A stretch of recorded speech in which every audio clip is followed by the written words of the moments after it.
ہم کریں گے ہر مظلوم کی حمایت۔ السلام علیکم، میں ہوں حرین فاطمہ اور آپ دیکھ رہے ہیں حمایتی نیوز HD چینل۔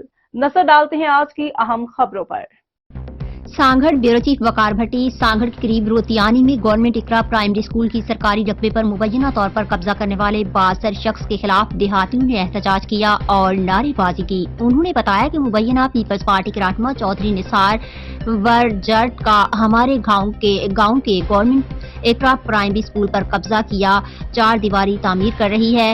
انہوں نے کہا کہ ایک عمارت ہمارے گاؤں میں بچیوں کی تعلیم کے لیے اسکول ہے، قبضہ کرنے والا اتنا بااثر ہے کہ پولیس اس کی پشت پناہی کر رہی ہے۔ حکومت سندھ اور آرمی چیف سے فوری نوٹس لینے اور گرلز اسکول خالی کرانے کے لیے مؤثر کارروائی کی اپیل تاکہ لڑکیاں تعلیم حاصل کر سکیں۔